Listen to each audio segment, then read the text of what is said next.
Mental health एक बहुत ही serious issue है ऑल ओवर द वर्ल्ड, लेकिन लोग इतना ध्यान नहीं देते हैं इसके ऊपर जितना ये ज़रूरी है।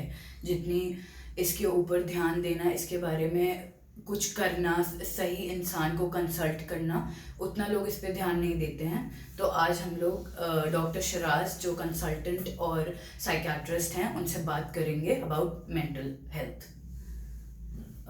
तो डॉक्टर शराज, आपको क्या लगता है कि मेंटल हेल्थ कितना ज़्यादा ज़रूरी है फोकस करना मेंटल हेल्थ पे?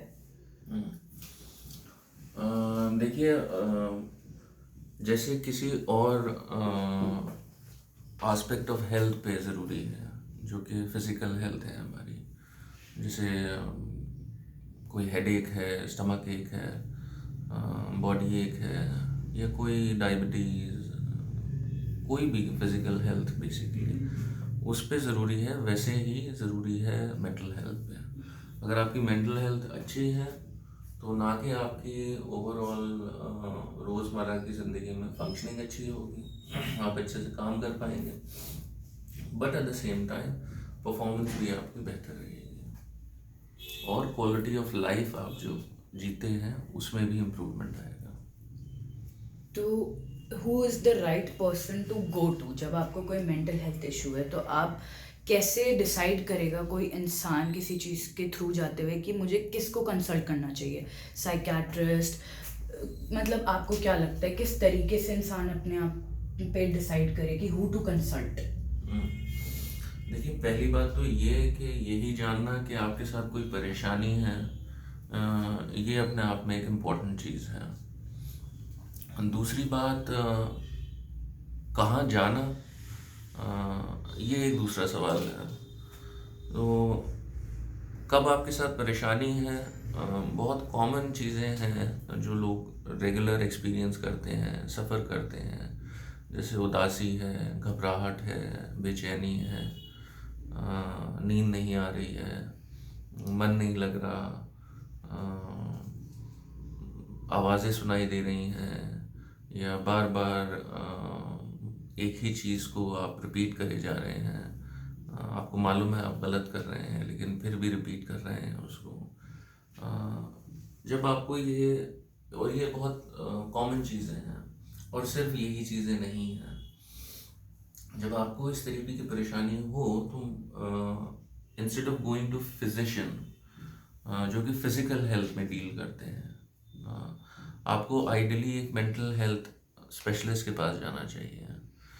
अब इम्पोर्टेंट बात यह है कि इलाज कैसे होता है। दो तरीके हैं।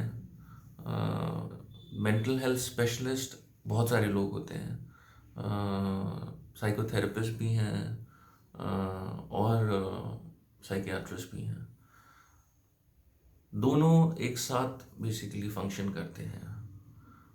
जब दवाइयों की ज़रूरत होती है तो साइकाइट्रिस्ट का रोल प्ले होता है, और जब काउंसलिंग की या थेरेपी की ज़रूरत होती है तो थेरेपिस्ट का रोल होता है। यूजुअली ये समझा जाता है कि अगर परेशानी माइल्ड है और बातों से मैनेज हो सकती है तो थेरेपिस्ट के पास जाया जाता है, और अगर बातों से सही नहीं हो सकती, काउंसलिंग उतना फंक्शन नहीं करेगी, उतने अच्छे रिजल्ट्स नहीं देगी, तो साइकाइट्रिस्ट के पास जाया जाता है। ये एक बेसिक फंक्शनिंग है, पर ऐसा है नहीं। साइकाइट्रिस्ट और साइकोलॉजिस्ट दोनों कॉम्बिनेशन में काम करते हैं, और दोनों मेंटल हेल्थ एक्सपर्ट्स हैं, और अपनी अपनी पोजीशन पे दोनों इक्वली इम्पोर्टेंट हैं। ओखला में या जामिया एरिया में किसी को भी अगर मेंटल हेल्थ इशू होता है तो वो कहाँ आए? मतलब अगर उन्हें डॉक्टर शराज से कंसल्टेंसी लेनी है तो? देखिए, मैं बटला हाउस चौक पे मेरा क्लिनिक है, द क्लिनिक नाम से। मैं मंडे, वेंसडे और फ्राइडे 7 से 9 बजे तक यहाँ पे हूँ अवेलेबल। मेरे से आके मिल सकते हैं of course, and I am open with regular interview, regular consultation, just casual talk. अगर आपको हेल्प की ज़रूरत है, आपको लगता है कि आपके साथ कोई परेशानी है, जो कि एक मेंटल हेल्थ एक्सपर्ट समझ सकता है या आपको हेल्प आउट कर सकता है। तो मैं यहीं बैठता हूँ मंडे, वेडनेसडे, फ्राइडे को 7 से 9 बजे तक, और मोस्ट वेलकम। जैसे सिम्टम्स होते हैं, जैसे फटीग या फिर डल फील करना, सैड फील करना, लोगों को लगता है कि ये शायद आज किसी वजह से होगा या कल भी वो खिंच गया, लेकिन आपको क्या लगता है कि इंसान कैसे अपने ऊपर सेल्फ असेसमेंट कर सकता है कि now is the time and I need a doctor? देखिए, हम अपने साथ रहते हैं, अपने जिस्म में, अपनी बॉडी में हम अपने साथ रहते हैं, और हमारी अपनी एक अवेयरनेस है अपने बारे में। एक तो ये बात है। दूसरी समझने की बात यह है कि हमें एक रेगुलर अपना एनालिसिस हमेशा रहता है कि कब हमारा मूड कैसा है, कब हमारी फिज़िकल हेल्थ कैसी है, कब कैसी हमारी एनर्जी है, कहाँ हम खुश हैं, कहाँ हम नहीं हैं। तो एक कंस्ट्रक्ट है, उसको बोलते हैं साइको सोशो बायोलॉजिकल कंस्ट्रक्ट है। मतलब सोसाइटी में आप कैसे फंक्शन कर रहे हैं, अपने आप के साथ, ख़ास तौर से आपका खाना, आपकी नींद, आपकी ओवरऑल जो फंक्शनिंग है मोर और लेस, उसमें सभी कुछ आता है। आपका इंटरेक्शन लोगों के साथ, फैमिली मेम्बर्स के साथ, दोस्तों के साथ, स्ट्रेंजर्स के साथ, मोर इम्पॉर्टेंटली अपने आप के साथ। तो जब आपको घबराहट होगी तो आपको मालूम है आपको घबराहट हो रही है। जब आपको उदासी होगी, अनलेस एंड अनटिल आप इतने ज़्यादा सिवियरली अफ्लेक्टेड या अफेक्टेड नहीं हैं कि आपको इंसाइट ही नहीं है, मतलब नॉलेज ही नहीं है। ऐसा भी होता है साइकियाट्री में कि घर वाले मरीज़ को बोलते हैं या फ्रेंड्स मरीज़ को बोलते हैं कि तुम्हारे साथ परेशानी है, बट मरीज़ इस बात पे एग्री नहीं करता है। ज़्यादातर जो बीमारियां हैं साइकियाट्री में, उनमें आदमी को पता होता है। अगर आप ही अपने आप से पूछे कि आप खुश हैं, उदास हैं, चिड़चिड़े हैं, तो आपको पता होगा मोर और लेस। उसके लिए कोई, अगर मैं सिम्टम्स के बारे में बात करूं, तो ऐसा नहीं है कि कोई स्पेसिफिक सेट ऑफ सिम्टम्स आपको आएंगे तब आपको किसी डॉक्टर के पास जाना चाहिए। मेंटल हेल्थ चेकअप तो रेगुलरली वैसे भी करना चाहिए।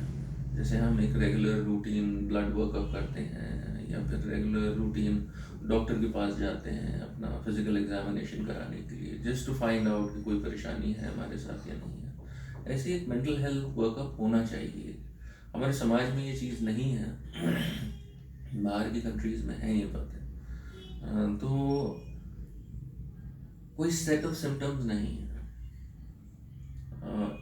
इम्पॉर्टेंट बात जो है समझने की वो ये है कि अगर आपको कोई परेशानी हो रही है तो फिर आपको देर नहीं करनी चाहिए। Ideally you should find a solution for it, and in all technicalities, ideally you should go to a therapist or a psychiatrist, meaning ideally a mental health professional. तो डॉक्टर, आपको क्या लगता है कि पैंडेमिक ने कितना टोल लिया है लोगों की मेंटल हेल्थ पे?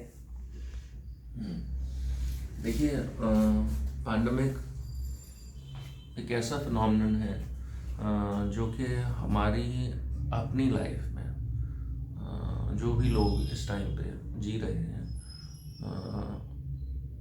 आगे का तो नहीं पता, लेकिन ये पहली बार ही ऐसा हुआ है कि एक ग्लोबल लॉकडाउन टाइप की हमने चीज़ समझी है, और एक वायरस है वो स्प्रेड कर रहा है, म्यूटेट कर रहा है, दवाइयाँ बन रही हैं, गवर्नमेंट मैनेज कर रही हैं। अब जो लोग हैं कुछ ऐसे लोग थे जो कि साइकियाट्रिक पेशेंट्स पहले से थे, साइकियाट्रिक इलनेस उनको पहले से थी। तो पैंडमिक ने ऑफ कोर्स उनकी सिचुएशंस जो है एग्रवेट ही करी हैं, बढ़ाई ही हैं। जो भी उनकी सफरिंग थी, जो भी उनकी तकलीफ़ें थी, वो सिर्फ और सिर्फ एग्जैजरेट ही हुई हैं, उसमें कोई कमी नहीं हुई है। और एट द सेम टाइम जो अदरवाइज हेल्दी पॉपुलेशन थी, उसमें बहुत चेंजेस आए हैं, नो डाउट। क्योंकि बाय डिफ़ॉल्ट हम सबका बायोलॉजिकल फंक्शनिंग इस तरीके से है कि हमें सुबह उठना है, फिर हमें काम पे जाना है, कहीं पे एंगेज करना है अपने आप को, और फिर वापस आना है, फिर रेस्ट करना है, फैमिली के साथ टाइम स्पेंड करना है। ये चीज़ ख़त्म हो गई पैंडेमिक की वजह से। अब आदमी घर पे ही है, और घर पे रहने से चेंजेस आ रहे हैं मूड में, इमोशंस में, बिहेवियर में। तो डेफिनेटली हेल्दी पॉपुलेशन भी मोर और लेस अदरवाइज अफेक्टेड हुई है। लोगों को उदासी होने लगी है, लोगों को घबराहट होने लगी है, लोगों को ख़ास तौर से ऐसे पेशेंट्स जो कि सब्सटेंस यूज़ रिलेटेड डिसऑर्डर्स से परेशान थे, नशा करते थे, अब नशा नहीं मिल रहा है तो विड्रॉल होने लगे। उनको अपने चेंजेस लाइफ में दिखने लगे ऑफ कोर्स। तो no doubt mental health by default pandemic की वजह से सिर्फ और सिर्फ एग्रवेट हुई है, डिटोरिएट हुई है।